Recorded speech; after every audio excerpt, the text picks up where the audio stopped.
Lu tahu nggak? Ada satu tokoh Jepang yang posisinya nanggung banget antara manusia nyata, legenda, dan mitologi. Saking kuatnya, pendekar ini nggak main bareng anak sebayanya, tapi sudah gulat bareng monster-monster rimba hutan sejak masih sangat muda. Namanya Sakata Kintoki, pendekar yang lebih dikenal sebagai si anak emas. Kintoki lahir sekitar abad ke-10 di pegunungan Ashigara yang liar. Dia tumbuh jauh dari peradaban dan dibesarkan langsung oleh alam. Sejak kecil, fisiknya udah nggak normal, besar, padat, dan kuat luar biasa. Senjata andalannya bukan pedang katana yang tipis, tapi sebuah kapak raksasa bernama Masakari yang sanggup membelah batu. Ia mampu mengangkat batu raksasa dan menghadapi roh-roh gunung, tapi kepribadiannya tetap polos dan jujur. Inilah kenapa dia disebut Kintaro. Nama Kintaro nama masa kecilnya, secara harfiah berarti anak emas, bukan karena kekayaan, tapi karena nilainya sebagai manusia. Cerita-cerita ini berfungsi sebagai simbol. Kekuatan sejati lahir dari kemurnian, bukan kekuasaan.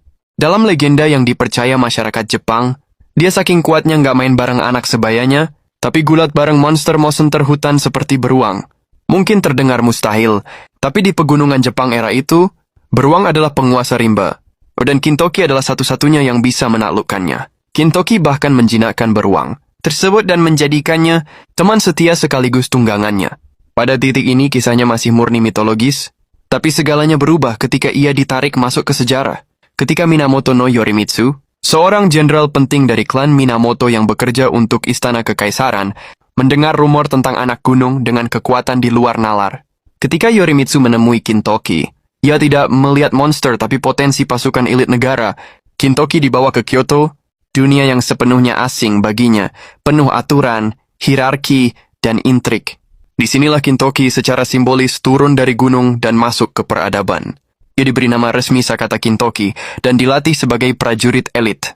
Kintoki kemudian menjadi bagian dari Shiteno, 4 pengawal utama Minamoto no Yorimitsu bersama Watanabe no Tsuna, Urabe no Suetake, dan Usui Sadamitsu. Kelompok ini bukan sekadar pasukan militer, tapi simbol kekuatan moral dan spiritual negara, dipercaya melindungi Kyoto dari ancaman dunia nyata dan dunia gaib. Dalam cerita-cerita heroik, Kintoki selalu digambarkan sebagai yang terkuat secara fisik di antara keempatnya. Ia bukan yang paling cerdas, tapi yang paling dapat diandalkan saat situasi mentok. Saat yang lain berpikir, Kintoki bertindak. Ia digambarkan menghadapi Oni dan ancaman supernatural tanpa ragu, bukan karena keberanian kosong, tapi karena kesetiaan mutlak pada tuannya. Ini penting, Kintoki tidak pernah digambarkan ingin kekuasaan, jabatan, atau ketenaran. Ia hidup untuk melayani, bukan menguasai. Ironinya, meskipun reputasinya besar, Kintoki tidak mendirikan klan, tidak menjadi daimyo, tidak membangun kekuasaan. Dalam versi